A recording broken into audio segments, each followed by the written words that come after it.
The morning was gray and drizzling as Daniel parked his battered old truck a block away from the orphanage. 14 years had passed since he last set foot here, since the day he made the decision that had haunted him ever since. Rain trickled down the windshield as he gripped the steering wheel, his eyes fixed on the imposing brick building. It loomed before him, almost alive, as if it could judge him for what he'd left behind. Could he face the past? Could he face her? 14 years ago, life had been merciless. His wife, taken too soon by a sudden illness, left him alone to care for their infant daughter. Overwhelmed, young, and penniless, the weight of the world had crushed him. He convinced himself it was the right thing to do. She'll have a better life here, he had told himself as he handed over his baby girl to the orphanage staff. But those words rang hollow now. Would she forgive him? Could he forgive himself? Daniel stepped out of the truck, pulling his coat tightly around him. His boots splashed through puddles as he approached the iron gates, his heart pounding louder with each step. What would she look like now? Would she even remember him? Did she know who he was? He had rehearsed what to say countless times, but with the door just steps away, his mind went blank. Inside, the receptionist barely looked up as he entered. The faint scent of cleaning products mingled with the musty air. "Can I help you?" she asked in a flat, professional tone. Daniel hesitated. What was he supposed to say? "Hi, I'm the father who abandoned his daughter here. Can you tell me where she is?" Instead, he cleared his throat. "I'm here to see my daughter. Her name is Emma." The woman raised an eyebrow. "Emma? Last name?" Daniel fumbled. "It's complicated. I don't know if she still uses my last name. It's been a while." Her expression softened slightly, but her tone remained cautious. "How long has it been, sir?" 14 years, he admitted, his voice barely above a whisper. The words hung in the air, heavy with guilt. She typed something in her computer, then looked back up. "Emma's not here anymore." Daniel's stomach dropped. "What do you mean? Where is she? Is she okay?" The receptionist hesitated, her eyes narrowing slightly. "She was adopted years ago," she said, then paused as if debating whether to say more. "But," her voice trailed off. "But what?" Daniel's voice cracked with urgency. "You might want to prepare yourself," she said softly. Things didn't go the way they were supposed to. A chill ran down his spine. "What does that mean? Where is she now?" "I'm sorry, but I can't share more without proper authorization," she replied, her voice firm. "I can, however, give you the name of the family who adopted her." Clutching the name she gave him, Daniel left the building. Back in his truck, he stared at the scrap of paper in his hand, the Johnsons. It was his only lead, but the receptionist's warning echoed in his mind. Families who adopted children were supposed to love them, to give them the life he couldn't. What had gone so wrong? The questions churned in his mind as he drove to the address. When he arrived, the house was far from what he'd imagined. Small, run-down, with peeling paint and weeds overtaking the yard. It didn't look like the loving home he'd hoped for. Gathering his courage, he knocked on the door. It creaked open, revealing a woman in her 50s with a hard expression and cold eyes. "Can I help you?" she asked curtly. "I'm looking for Emma," Daniel said, his voice shaking. "I was told she used to live here." Her expression darkened. "She's not here anymore," she snapped. "And I don't think it's any of your business where she is." Daniel's temper flared. "She's my daughter. I think it is my business." The woman laughed bitterly. "Your daughter? You've got some nerve showing up here after all this time." She started to close the door, but Daniel blocked it with his foot. "What happened to her?" he demanded. "I need to know." The woman hesitated, then sighed. "You really want to know? Fine, but you're not going to like it. Do you think fixing the words will change anything?" She snapped, her tone sharp. "Do you even understand what your decision did to me?" Daniel felt a lump rise in his throat. "I don't," he admitted softly. "But I want to hear your story, Emma. I want to understand." For a moment, her face softened, as if she might let him in. Then it hardened again. "It's too late for that," she said, standing abruptly. "You can't just walk back into my life and act like everything's okay. It's not okay." "Emma, please," Daniel said, rising to his feet as well. "I'm not asking for everything to be okay. I just want a chance to help, to make things right." She turned away, wrapping her arms tightly around herself. "You can't fix this. You can't undo what happened." "What happened, Emma?" Daniel asked gently. "Please tell me." Her shoulders tensed, and silence hung heavy between them. Then, finally she spoke, her voice barely a whisper.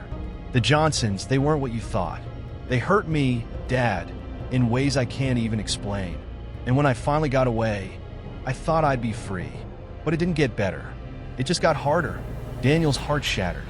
He'd imagined countless possibilities, but hearing her words, the pain in her voice, was unbearable. "Emma, I'm so sorry," he said, his voice breaking. "I can't change the past, but I swear to you, I'll do whatever it takes to help you now." She turned to face him, tears streaming down her face. "Why now? Why do you care now? Where were you when I needed you? When I cried myself to sleep every night wondering why my own father didn't want me?" Daniel felt the weight of her words like a crushing blow. His voice shook as he replied, "I was a coward. I thought I was doing what was best for you, but I was just running away. And I've regretted it every day since." Emma wiped her tears with the sleeve of her hoodie, her expression softening slightly. "Do you even know what it's like to feel completely alone? To feel like no one in the world cares whether you live or die?" "I don't," Daniel admitted, taking a cautious step closer. "But I want to understand. I want to be here for you now. Emma, if you'll let me." She looked at him, her eyes filled with anger, pain, and something else. Something that almost looked like hope. But before she could respond, a loud noise outside the train car made them both jump. Emma froze, her body tensing. "Did you tell anyone you were coming here?" she whispered, fear creeping into her voice. "No," Daniel replied quickly, alarmed. "Why?" Grabbing his arm, Emma pulled him toward the shadows at the back of the car. "We have to hide," she said urgently. "Emma, what's going on? Who's out there?" Daniel asked, his heart pounding. She didn't answer, her eyes locked on the door as the sound of footsteps grew louder. The steps stopped just outside the train car, and a deep voice called out, "Emma, I know you're in there. You can't hide forever." Emma's grip on Daniel's arm tightened, her breathing quick and shallow. "You have to leave," she whispered. "Now." "I'm not leaving you," Daniel whispered back. "Who is that? What's going on?" "It's someone I owe," she said, her voice trembling. "Someone who doesn't like it when people run." Daniel's blood ran cold. "What do you mean? Are you in trouble?"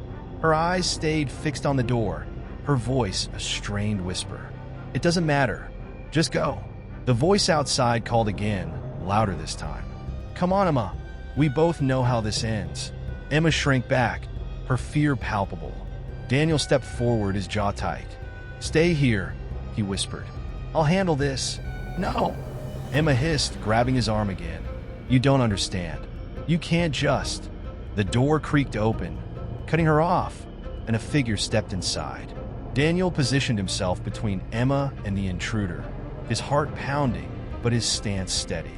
The man in the doorway was tall, broad-shouldered, his face shadowed in the dim light. His mocking tone cut through the tension like a knife. "Who's this?" "Daddy, come to the rescue." "Leave her alone," Daniel said, his voice firm. "She doesn't owe you anything." The man chuckled darkly. "That's where you're wrong, old man. Emma and I have unfinished business." Daniel took a step forward, his resolve unshaken. "Whatever you think she owes you, you're going to have to go through me." The man's smirk faded into a cold glare. "That can be arranged," he said, stepping closer. Emma whimpered behind Daniel, but he didn't waver. "You're not taking her," Daniel said, standing his ground. The tension snapped like a taut wire as the man reached into his coat. Without thinking, Daniel lunged, grabbing his arm in a desperate attempt to stop him. Chaos erupted. The man shoved Daniel back with surprising strength, sending him crashing into the wall of the train car. Emma screamed, her voice piercing through the commotion. "Stay back!" Daniel shouted, regaining his footing, his body bracing for the next move. Before the man could advance, the sound of tires screeching and car doors slamming echoed outside. A voice boomed, "This is the police. Come out with your hands where we can see them." The man cursed under his breath, his eyes darting toward the door. "You called the cops?" he hissed, glaring at Daniel. "I didn't," Daniel said, equally surprised. The man backed toward the door, pointing a finger at Emma. "This isn't over," he growled. Then he slipped into the shadows and disappeared. Daniel exhaled a shaky breath, his heart racing as he turned to Emma. She was curled in the corner, trembling. "It's okay," he said softly, moving toward her. "He's gone?" But as the police entered the train car, their flashlights sweeping across the scene, Daniel knew the danger wasn't over. Vince might have fled, but his shadow lingered, and whatever came next, Daniel would have to face it head-on, for Emma's sake. Daniel stood firm in front of Emma, his expression resolute. "Let him come," he said. "I'll do whatever it takes to keep you safe, Emma. You're not alone anymore." Before she could respond, a sharp knock at the door startled them. Emma's eyes widened in panic. "Don't open it," she whispered urgently. Daniel raised a hand to reassure her and cautiously approached the door. Peering through the peephole, he saw a man he didn't recognize. He wasn't Vince, but something about him felt familiar, a flicker of a memory he couldn't place. "Who is it?" Emma whispered, her voice tight with fear. "I don't know," Daniel replied. "Stay back." He hesitated, then opened the door a crack. The man outside raised his hands in a gesture of peace. "Daniel Matthews?" he asked calmly but urgently. "I'm Detective Harris. I need to speak with you and your daughter." "It's about Vince." Daniel's brow furrowed. "How do you know about Vince?" Harris stepped closer, lowering his voice. "We've been tracking him for months. He's part of a human trafficking ring. Your daughter's name came up in our investigation." Daniel's blood ran cold. He turned to Emma, who stood frozen, her face pale. "What's going on?" she asked, trembling. "Emma," Harris said gently, stepping into the room, "we believe Vince is targeting you because you know too much. You're a witness, and that makes you dangerous to him."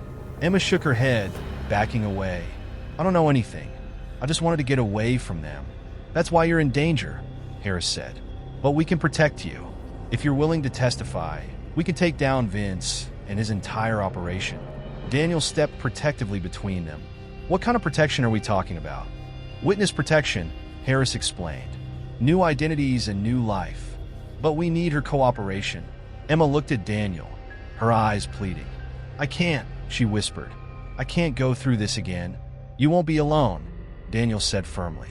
"I'll be with you every step of the way. But we can't keep running, Emma. We have to fight back." Before she could respond, the sound of shattering glass echoed through the room. They turned to see Vince climbing through the window, a knife glinting in his hand. "Didn't I say this wasn't over?" Vince growled, his eyes locked on Emma. Harris drew his weapon. "Drop the knife. Hands where I can see them." But Vince lunged toward Emma. Without hesitation, Daniel threw himself in Vince's path. The two men collided, grappling as the knife came dangerously close. A gunshot rang out, freezing everyone in place. Vince slumped forward, the knife slipping from his hand. Harris stood over him, his weapon smoking. Daniel pushed Vince's lifeless body off himself, gasping for breath. Emma rushed to his side, her voice trembling. "Is he?" Harris nodded grimly. "It's over. You're safe now." But as Daniel held Emma close, relief washing over them, he couldn't shake the unsettling feeling that something was still wrong. Vince's faint, deliberate smirk and death lingered in his mind, a sinister reminder that this fight might not be over yet.